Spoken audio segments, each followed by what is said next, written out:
يضلل فلا هادي له ونشهد أن لا إله إلا الله ونشهد أن سيدنا وحبيبنا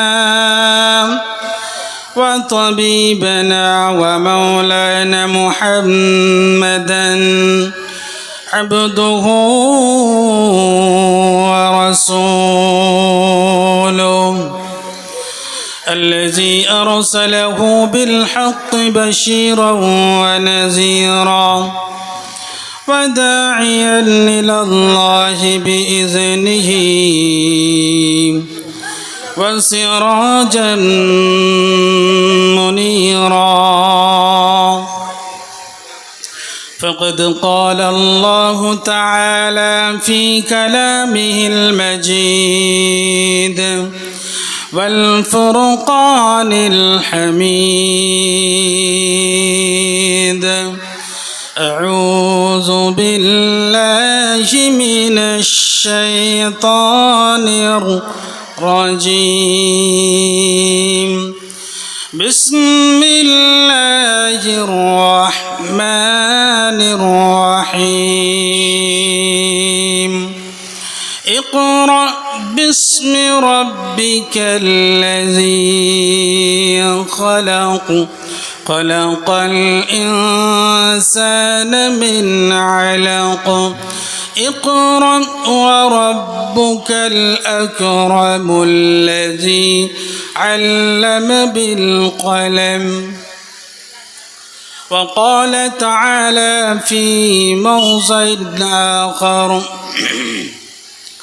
وبرزت الجحيم لمن يرى فأما من طغى وآثر الحياة الدنيا فإن الجحيم هي المأوى وأما من خاف مقام ربه ونهى النفس عن الهوى فإن الجنة هي المأوى وقال تعالى في موضع آخر يا أيها الذين آمنوا صلوا عليه وسلموا تسليما اللهم صل على سيدنا مولانا محمد وعلى آل سيدنا مولانا محمد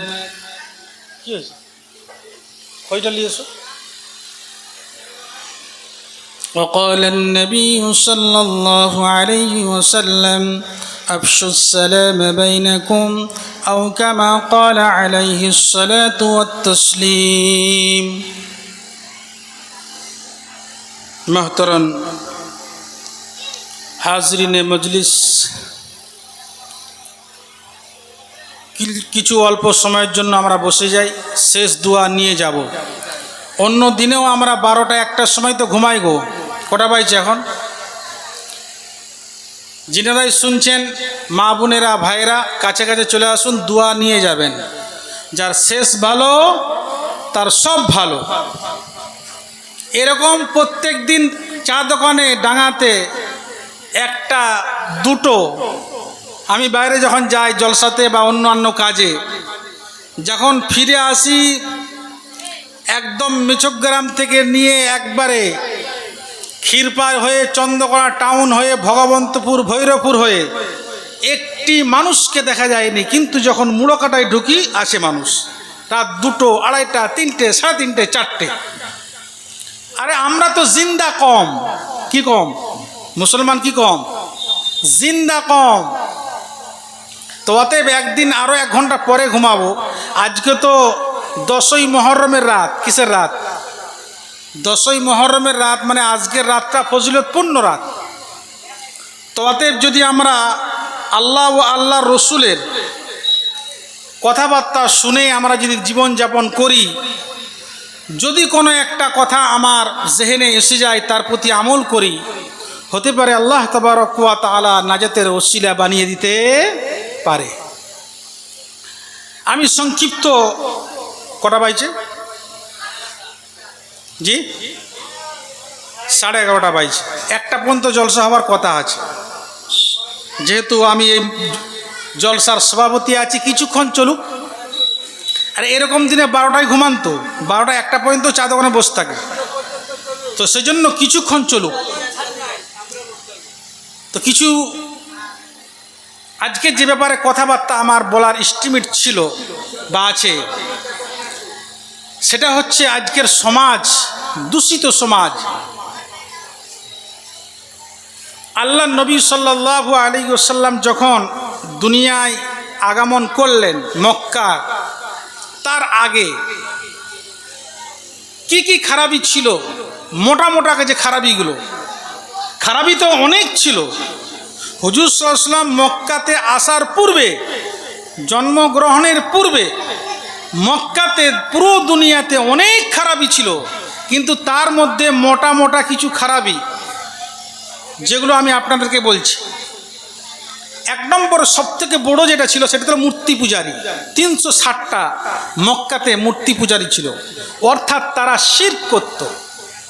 এরকম নয় যে তারা আল্লাহকে মানত না, আল্লাহকে মানত, অংশীদার করত, শিরক করত। এক ছাড়া আরো অনেক দেব দেবীতাকে তারা মানত, লাত উজ্জা। সব থেকে বড় খারাপ এটা যে এক আল্লাহ ছাড়া আরো অনেককে তারা মানত। সেটা কি আজকে এই সমাজে আমাদের আছে কিনা এটা আমাদেরকে ভেবে দেখতে হবে। 1 নম্বর পয়েন্ট যেটা কথা হবে সেটা কি, শিরক।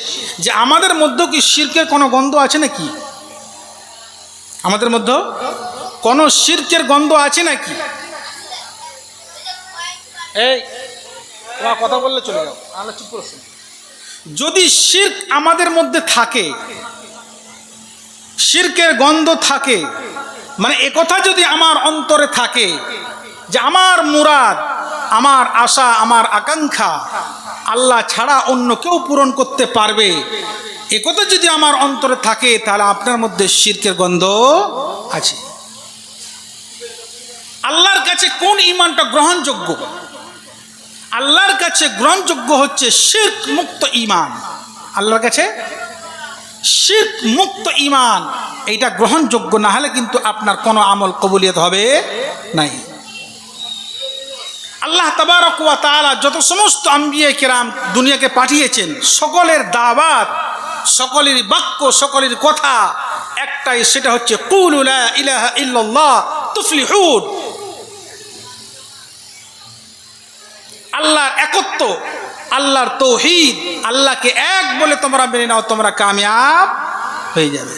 সমস্ত নবীদের, হযরত আদম আলাইহিস সালাতু ওয়াস সালাম থেকে নিয়ে একদম হুজুরে পাক সাল্লাল্লাহু আলাইহি ওয়াসাল্লাম পর্যন্ত যত আম্বিয়া রসুল নবী আসছিলেন, সমস্ত নবীদের একটাই বাক্য, কুলু লা ইলাহা ইল্লাল্লাহ তুফলিহুন। কারণ একই জায়গা থেকে তো আসলেন উনারা, আল্লাহর মিশনকে পূরণ করার জন্য, দুনিয়ায় ওয়াহদানিয়তকে ছড়ানোর জন্য।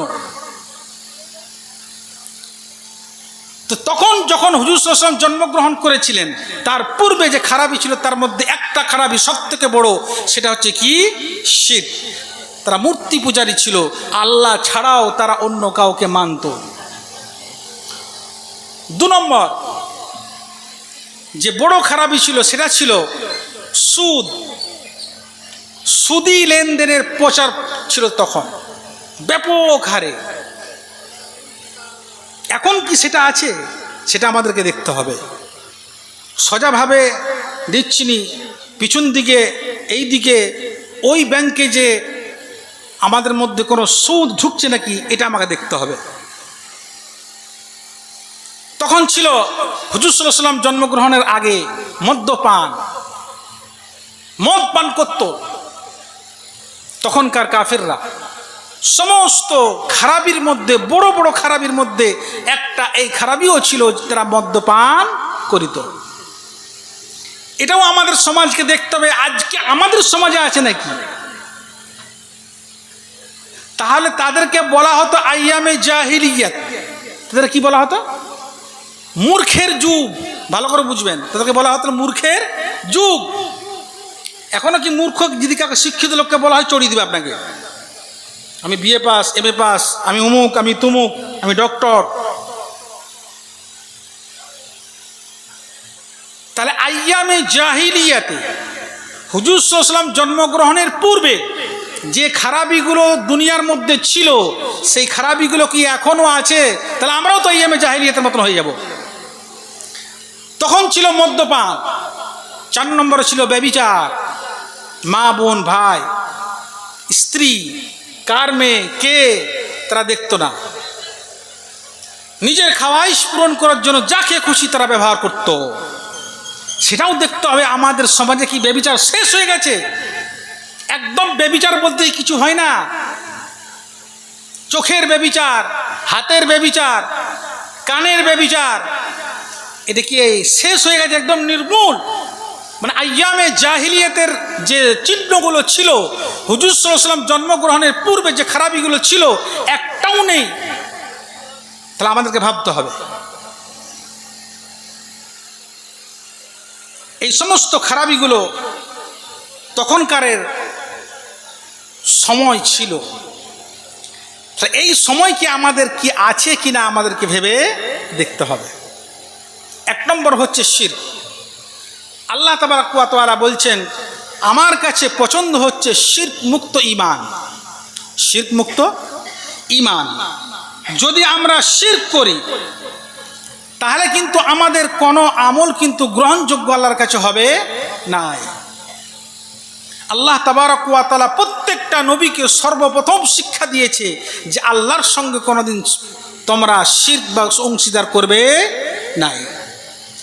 হযরত লুকমান আলাইহিস সালাম বড় নবী ছিলেন, তিনি তিনার ছেলেকে ওসিয়ত করছেন, ওয়া ইয ক্বালা লুকমানু লিবনিহি ওয়া হুয়া ইয়াইযুহু ইয়া বুনাইয়া লা তুশরিক বিল্লাহ ইন্নাশ শিরকা লাযুলমুন আযীম। হযরত লুকমান আলাইহিস সালাম নিজের সন্তানকে নসিহত করছেন, হে সন্তান শোনো, লা তুশরিক বিল্লাহ, তুমি জীবনে কখনো আল্লাহর সঙ্গে অংশীদার করিবে না, আল্লাহর সঙ্গে শিরক করিবে না। অবশ্যই শিরক হচ্ছে একটি সবথেকে বড় মহাপাপ। শিরক হচ্ছে সব থেকে বড় মহাপাপ। শিরকের গুনাহ তুমি কোনোদিন করবে না। শিরকের গুনাহ বলতে কি? শিরকের গুনাহ বলতে আমি প্রথমেই যেটা বললাম যে আমার মুরাদ, আমার আশা, আমার আরজু আল্লাহ ছাড়া কেউ পূরণ করতে পারবে। কিন্তু কলমাটা কি শেখানো হয়? কলমায় শেখানো হয় লা ইলাহা ইল্লাল্লাহু মুহাম্মাদুর রাসূলুল্লাহ। আল্লাহ ছাড়া কেউ উপাস্য নেই, মাবুদ নেই, যা কিছু হয় আল্লাহ তাআলার তরফ থেকে হয়। আল্লাহই বৃষ্টি দেন, আল্লাহই রোগ দেন, আল্লাহই শিফা দেন, আল্লাহই সব কিছু করার মালিক। এই কথা বিশ্বাস করার নাম হচ্ছে ঈমান। এবং হযরত মুহাম্মদ মুস্তাফা সাল্লাল্লাহু আলাইহি ওয়াসাল্লাম আল্লাহর পাঠানো রাসূল এবং উনার বান্দা। একদম সরষে পরিমাণ কিন্তু আল্লাহর সঙ্গে সমকক্ষ বা করা যাবে। আসলে এই কথাটা প্রথমে কেন বলছি আমি?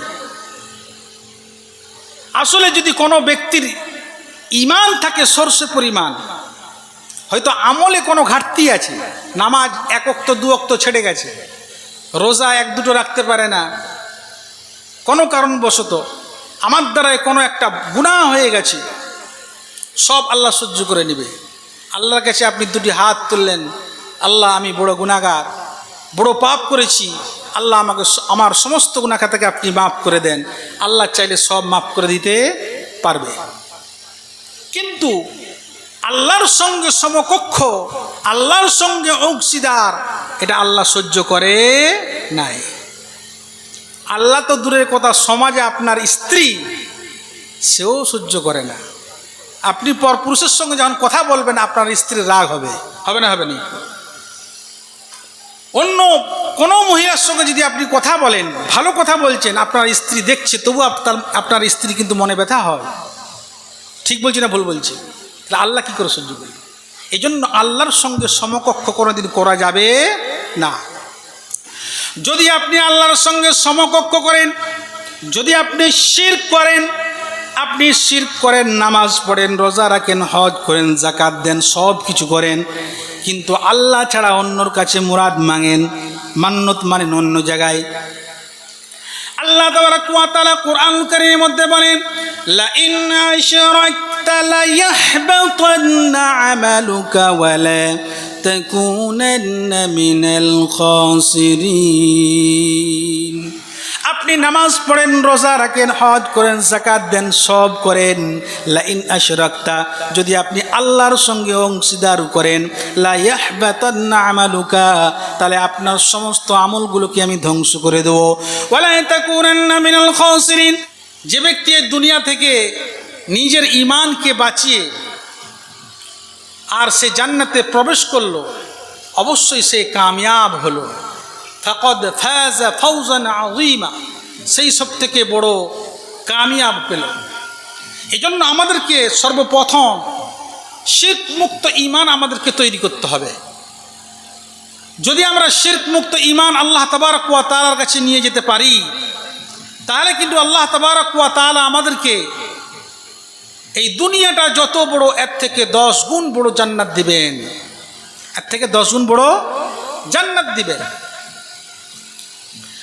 আল্লাহ তাবারক ওয়া তাআলা অন্য সূরার মধ্যে বলেন, ওয়াল আশরি ইন্নাল ইনসানা লাফি খুসর ইল্লাল্লাযীনা আমানু ওয়া আমিলুস সালিহাত ওয়া তাওয়াসাউ বিল হাক্কি ওয়া তাওয়াসাউ বিস সাবর। আল্লাহ তাবারক ওয়া তাআলা জামার কসম খেয়ে বললেন, ওয়াল আসর, দুনিয়ার যত সমস্ত মানুষ আছে ক্ষতিগ্রস্তের মধ্যে, নুকসানের মধ্যে, ঘাটার মধ্যে, কিন্তু 4 শ্রেণীর মানুষ নয়। সর্বপ্রথম ইল্লাল্লাযীনা আমানু, যারা আল্লাহর প্রতি ঈমান এনেছে, তারা কিন্তু নুকসানের মধ্যে নেই, ঘাটার মধ্যে নেই। 1 নম্বরে যারা আল্লাহর প্রতি ঈমান এনেছে, কোরআনে কারীমের প্রতি ঈমান এনেছে, ফেরেশতাদের প্রতি ঈমান এনেছে, এবং মৃত্যুর পর দ্বিতীয়বার জীবিত করা হবে এই কথার প্রতি যে বিশ্বাস করেছে, ঈমান এনেছে, তারা কিন্তু ও নুকসানের মধ্যে নেই। এই জন্য আমাদেরকে সর্বপ্রথম জান্নাতে যেতে গেলে যে জিনিসটা লাগবে সেটা হচ্ছে কি? ঈমান। ঈমান না থাকলে আপনি জান্নাতে যেতে পারবেন না।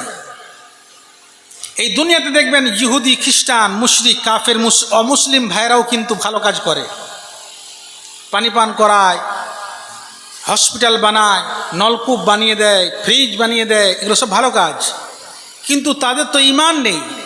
এই জন্য আল্লাহ তাবারক ওয়া তাআলা তাদেরকে এই দুনিয়ার মধ্যে বদলা দিয়ে দেয়, আখিরাতে কোনো কাজ নেই। জান্নাতে যাওয়ার জন্য সর্বপ্রথম যে জিনিসটা জরুরি সেটা ঈমান। আমরা স্টাডি করি, মুতালা করি, পড়ি, দেখি কোরআনে কারীম 30 পারা কোরআন, এর বেশিরভাগ আয়াত সূরা 15-15 বেশি শুধু ঈমান, ইয়াকিন, আল্লাহর কুদরত, আল্লাহর বড়ত্বর ব্যাপারে বর্ণনা করা হয়েছে। যখন দেখেছেন যে সাহাবাদের ঈমান পরিপূর্ণ মজবুত হয়েছে, তারপরে আহকাম অবতীর্ণ হয়েছে, নামাজ, রোজা, হজ, যাকাত অনেক পরে আসছে। এই জন্য আমাদেরকে আল্লাহ তাবারক ওয়া তাআলার কাছে যেটা সর্বপ্রথম দরকার সেটা হচ্ছে শিরক মুক্ত ঈমান দরকার। তারপরে এই যে আয়াতটা, এই সূরাটা আমি পড়লাম, ওয়াল আসর, যে দুনিয়ার সমস্ত মানুষ ক্ষতিগ্রস্তর মধ্যে আছে, নুকসানের মধ্যে আছে, কিন্তু 4 শ্রেণীর মানুষ নয়। তার মধ্যে 1 নম্বর যে ইল্লাল্লাযীনা আমানু, যারা আল্লাহর প্রতি ঈমান এনেছে। 2 নম্বরে ওয়া আমিলুস সালিহাত, যারা ভালো কাজ করেছে, ঈমান আনার পর যারা ভালো কাজ করেছে। ভালো কাজ বলতে কি? এখানে মুতলাক বলা হয়েছে ওয়া আমিলুস সালিহাত, ঈমান আনার পর যারা ভালো কাজ করেছে, ভালো কাজের মধ্যে সর্বপ্রথম যেটা সেটা হচ্ছে কি নামাজ। সেটা কি? তারপরে তো ভালো কাজের কোনো গুনতির সীমা নেই। রোজা, হজ, যাকাত, ভালো কাজ করা, দান খায়রাত করা, মানুষের সঙ্গে ভালো ব্যবহার করা, সব ভালো কাজগুলো। 3 নম্বরে 4 নম্বরে যেটা আছে ওয়াতাওয়াসাউ বিল হাক্কি ওয়াতাওয়াসাউ বিস সবর, মানুষকে ভালো কাজের আদেশ করা আর খারাপ কাজ থেকে নিষেধ করা এর অন্তর্ভুক্ত। এই 4টে জিনিস যে করবে সে কিন্তু নুকসানের মধ্যে, ঘাটার মধ্যে নেই। আল্লাহ তাবারক ওয়া তাআলা অবশ্যই তাকে জান্নাতের মধ্যে প্রবেশ করাবে। কিন্তু আমি 2-4টে কথা বলে শেষ করে দেবো। আমাদের যে এই সমাজ, এই আমাদের এলাকা বুড়াকাটা, মহেশপুর আর সতেরোপটি বা আমাদের যে আরও যে এরিয়া আছে কৃষ্ণপুর, চৈতন্যপুর, আমাদের এই সমাজের মধ্যে যে খারাপিগুলো চলছে এগুলো আলেম ওলামাদেরকে বলতে হবে। যদি আমরা এগুলো না বলি তাহলে খোদার কাছে আলেমরা পাকড়াও হবে, আলেমরা পাকড়াও হবে। এই জন্য আমাদেরকে বলতে হবে, চাহে আমার ভাই হোক, আমার বাপ হোক, আমার স্ত্রী হোক, যে হোক না কেন আমাকে কিন্তু বলতে হবে। কিন্তু কতগুলি খারাপই বলবো বলুন? পুরো শরীরে তো ক্ষত বিক্ষত, সব জায়গায় ঘা, কোন জায়গায় মলম লাগাবেন? কোন জায়গায় মলম?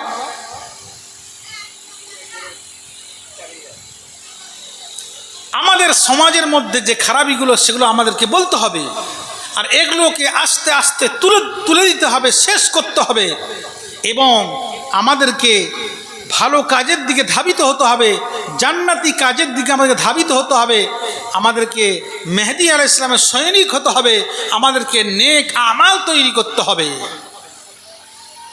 আমাদেরকে মদিনাওয়ালা সমাজ গড়তে হবে। আমাদের সমাজের মধ্যে যে খারাপিগুলো আছে এই খারাপিগুলো আমাদেরকে আস্তে আস্তে শেষ করতে হবে। আমি যে কথা সর্বপ্রথম বলছিলাম যে মক্কার মধ্যে হুজুর সাল্লাল্লাহু আলাইহি ওয়াসাল্লাম আসার পূর্বে যে খারাপিগুলো ছিল সেই খারাপিগুলো আমাদের সমাজের মধ্যে আছে, সেগুলো আমরা দেখতে পাচ্ছি। তার মধ্যে 1 নম্বর বললাম শিরক। শিরক শুধু এটা নয় যে আমরা মূর্তি পূজারী, মূর্তিকে রেখে পূজা করা, এটা শুধু শিরক নয়। আপনি সূর্যের কাছে মাংছেন, হে সূর্য, হে চাঁদ, হে গাছ, হে ফুলা, আমার সন্তান হয় না, আমার ফুলা বা অমুক জিনিসটা আমার হয় না, তুমি পূর্ণ করে দাও, এটা শিরক। আমাদের সমাজে এগুলো হচ্ছে না, হয় না। আর মান্নত শুধু হবে কার জন্য? আল্লাহর জন্য। মান্নত কার শুধু হবে? আমার অমুক কাজটা যদি হয়ে যায়, এটা মা বোনদের মধ্যে বেশি ভুল হয়। কাদের মধ্যে? এই জন্য মা বোনেরা শুনবেন যে মান্নত শুধুমাত্র হয় কার জন্য? আল্লাহর জন্য মান্নত হয়, আর কারোর জন্য মান্নত হয় না। সেজন্য মা বোনেরা যখন মান্নত করবেন তখন শুধুমাত্র কার জন্য করবেন? আল্লাহর জন্য। আমার যদি এই কাজটা হয়ে যায় তাহলে কিন্তু আমি আল্লাহর রাস্তে এত টাকা দেবো, এত নামাজ পড়বো বা অমুক জিনিসটা দেবো, কার জন্য দেবো? আল্লাহর জন্য। কোনো জায়গায় নাম লেবার প্রয়োজন, অমুক আস্তানায় দেবো, অমুক জায়গায় দেবো, অমুক পীরথানে দেবো, এই সমস্ত কথা বলার প্রয়োজন। আমি তো বললাম আল্লাহর জন্য দেবো, আমার এই কাজটা হয়ে গেলে আমি আল্লাহর জন্য একটা মুরগি দেবো। যেখানে খুশি দিতে, গরিব মানুষকে দিতে পারি, যেখানে খুশি আপনি দিতে পারেন। এই জন্য সর্বপ্রথম আমি যেটা বলছিলাম যে মান্যতের মধ্যে আমাদের ভুল হয়। আমি গরিব মানুষ, আমি মান্যত করে ফেলেছি, যদি আমার ছেলে হয়, মেয়ে মানুষ, মায়েরা মান্যত করছে, আমি 1 জুমা খাওয়াবো, দেখতে পাচ্ছি তার ঘরে কিছুই নাই। একটা এখন জুমা খাওয়াতে গেলে কত খরচা? বলছে 1.5 লাখ থেকে 2 লাখ টাকা খরচা আছে, 3 লাখ টাকা বলছে মানুষ।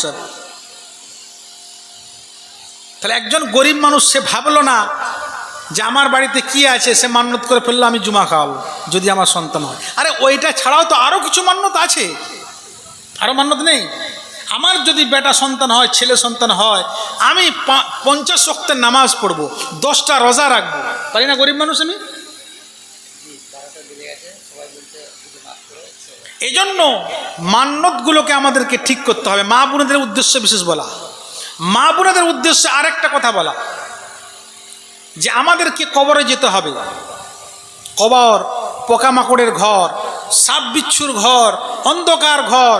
কিয়ামতের দিনে আমাদেরকে দাঁড়াতে হবে, সেখানে মা, ভাই, বোন, স্ত্রী, স্বামী কেউ কারো হবে না। সেজন্য মা বোনেরা, আপনারা যখন বাড়ির থেকে বাইরে বের হবেন, পর্দার সহিত বের হবেন। আমাদের এলাকাতে শুধু এই মুড়াকাটাই নয়, আমি আমার পুরো এলাকার কথা বলছি। যদিও কেশপুর লাইনে সামান্য কিছু কম, তুলনামূলক কম, কিন্তু অন্য এলাকায়ও আছে, আমাদের মুসলিম সমাজে, হিন্দু সমাজেও আছে। কিন্তু এটা ঠিক নয়। সেটা কি? যে ফেরিওয়ালা যখন আসে, কিওয়ালা? ফেরিওয়ালা, সে তো মর্দ, ছেলে, পুরুষ, তখন মেয়েরা তাকে গোল করে ঘিরে নিচ্ছে। এটা কিন্তু ঠিক নয়, জায়েজ নয়। এটা আপনার স্ত্রী, আপনাকে বলতে হবে যে না, তোমাকে যাওয়া চলবে না, তোমার কি প্রয়োজন বলো, আমি তোমার পূর্ণ করব। মায়েরা, আপনারা আপনার স্বামীকে বলবেন যে আমার অমুক জিনিসটা এনে দাও, এটা তার দায়িত্ব এনে দেওয়া।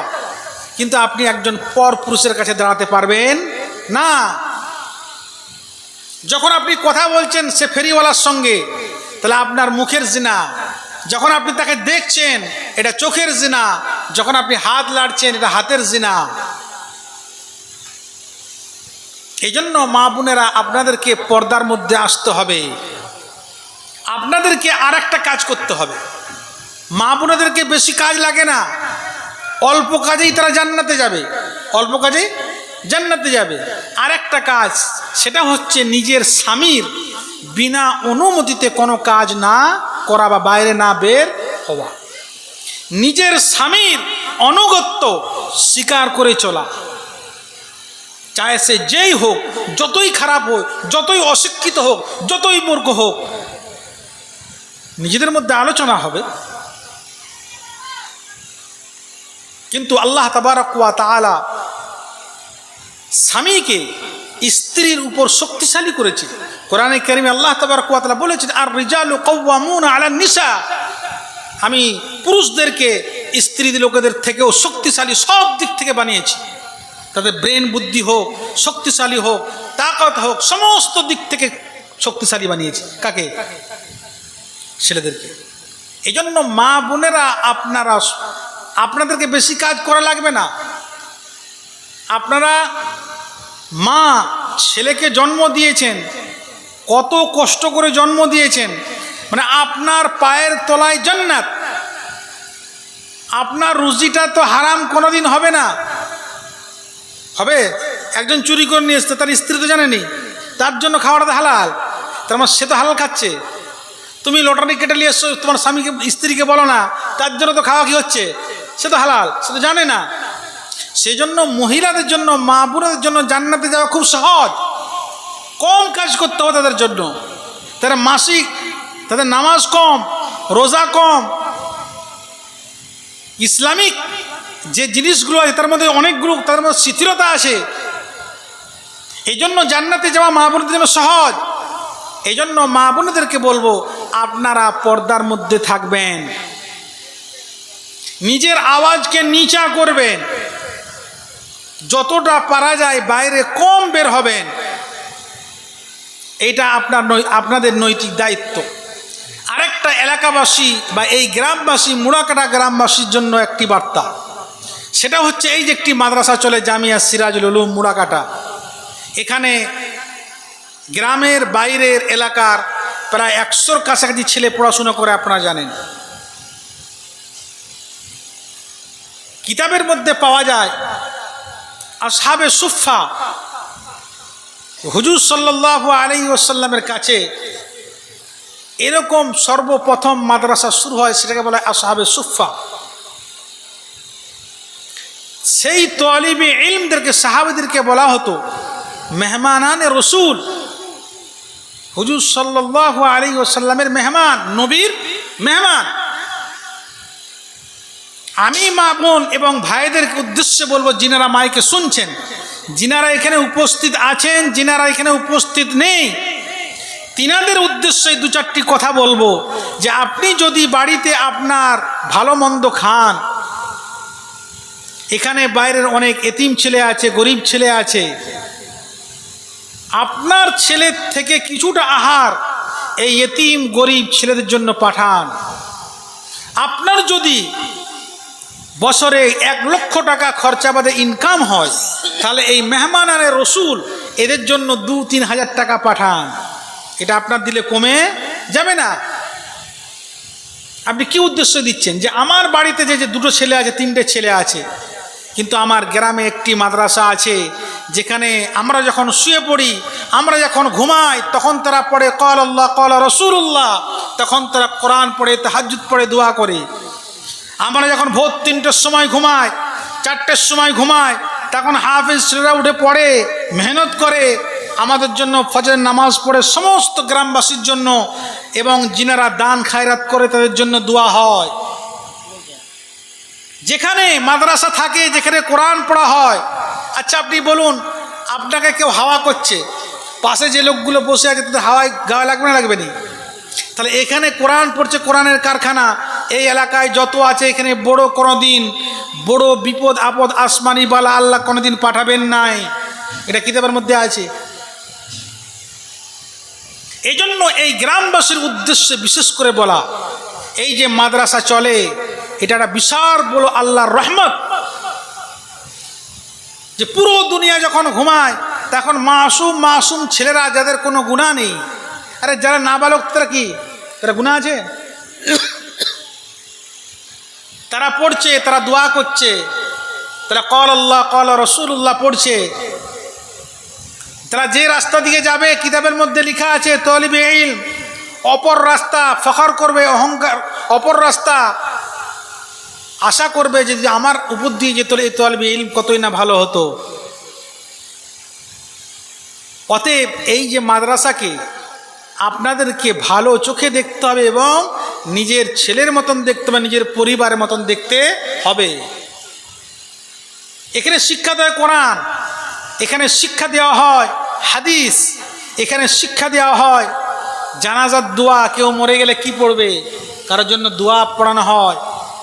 ইহকালের শিক্ষা দেওয়া হয়, পরকালের শিক্ষা দেওয়া হয়, মৃত্যুর পরে জীবনের শিক্ষা দেওয়া হয়, কোরআনের তরজমা তাফসীর পড়ানো হয়। অতএব পুরো গ্রামবাসী ভাই এবং মা বোন যিনারাই আমার মাইকের আওয়াজ শুনছেন, আপনি মনে করবেন যে আমার বাড়িতে 4-5 জন নয়, যদি আপনার স্বামী স্ত্রী ছেলে পুলে মিলে 5 জন হয়, আপনি 6 জন মনে করবেন। কজন? যে আমার বৎসরে খরচা হচ্ছে 5 জনে 1 লক্ষ টাকা, আপনি আরও 2000 টাকা বাড়িয়ে বলবেন 1,02,000 টাকা খরচা হয়, ওই 2000 টাকাটা আপনি মাদ্রাসায় দিবেন। আল্লাহ তাবারক ওয়া তাআলা ঈমানদারদের, যারা কামিয়াব, তাদের সিফত গুণ বয়ান করতে যে আল্লাহ তাবারক ওয়া তাআলা বলেছেন ওয়া মিম্মা রাযাকনাহুম ইউনফিকুন, এ কথা বলেননি যে তোমাদের মধ্যে 2 লাখ 4 লাখ 5 লাখ 10 লাখ থাকলে দান করতে হবে, এ কথা বলেননি। যা আছে তোমার কাছে তার মধ্যে থেকে তুমি আল্লাহর রাস্তায় দান করো। ওয়া মিম্মা রাযাকনাহুম ইউনফিকুন, যা দেওয়া হয়েছে, 2 টাকার মালিক 5 টাকার মালিক আমি, ওর মধ্যে থেকেই তুমি আল্লাহর রাস্তায় কি করো, খরচ করো। তাহলে কিন্তু ভারী লাগবে না যে আমার বছরে 1 লক্ষ টাকা ইনকাম, আমি 2,000 টাকা 1,000 টাকা 500 টাকা মাসে বছরে আমি এই আল্লাহর মেহমানের রসুল আমার গ্রামে আছে, আমি এই গ্রামে সাহায্য করব। আমরা করব ইনশাল্লাহ। যিনারা শুনছেন মাইকের আওয়াজ, মা বোনেরা ভাইরা, সকলে এর প্রতি আমল করবেন। এইটা আপনি কিয়ামতের দিনে দেখতে পাবেন। কোথায়? কিয়ামতে দেখতে পাবেন। আর একটা হাদিস বলে আমি শেষ করব। আল্লাহ নবী সাল্লাল্লাহু আলাইহি ওয়াসাল্লাম বলছেন, কুন আলিমান, তোমরা আলিম হও, আও মুতাআল্লিমান, যদি আলিম না হতে পারো, যদি আলিম না হতে পারো তাহলে তালিবে ইলম হও, তালিবে ইলমকে শিক্ষা অর্জনকারী হও। এটাও যদি না হতে পারো, আও মুস্তামিয়ান, তোমরা আলিম উলামাদের কাছ থেকে শোনো হাদিস কোরআন। যদি এটাও না হতে পারো, আও মুহিব্বান, আলিম উলামা তালিবে ইলমদেরকে ভালোবাসো, আলিম উলামা তালিবে ইলমদেরকে ভালোবাসো, আও মুহিব্বান ওয়ালা তাকুন খামিসান ফাতুহলিক। আল্লাহ নবী বলছে, 1 নম্বর আলিম হও, 2 নম্বরে তালিবে ইলম হও, 3 নম্বরে আলিম বা তালিবে ইলমের কাছ থেকে শ্রবণকারী শোনো, 4 নম্বরে আলিম বা মাদ্রাসার তালিমদেরকে ভালোবাসো। এই চারটে ছাড়া ওয়ালা তাকুন খামিসান ফাতুহলিক, 5 নম্বরটা হয়ও না। 5 নম্বর বলতে কি? তাদের সঙ্গে হিংসা বিদ্বেষ রাখা, তাদের জন্য কিনা রাখা, বুগস রাখা, তাদের জন্য অশ্লীল ভাষা বলা, এটা 5 নম্বরে। ওয়ালা তাকুন খামিসান ফাতুহলিক, তাহলে তুমি ধ্বংস হয়ে যাবে। তাহলে তুমি, এটা আল্লাহর নবী সাল্লাল্লাহু আলাইহি ওয়াসাল্লাম নিজে বলছেন, ফাতুহলিক, তুমি ধ্বংস হয়ে যাবে। এই জন্য আলিম ওলামা তালিবে ইলম আমি যদি না হতে পারি, কমসে কম আমি তাদেরকে ভালোবাসবো, ভালো নজরে দেখবো। এটা আল্লাহর নবী সাল্লাল্লাহু আলাইহি ওয়াসাল্লাম হাদিস বললাম আমি। এই কথাগুলি আমরা নিজেরা আমল করবো ইনশাআল্লাহ তাআলা।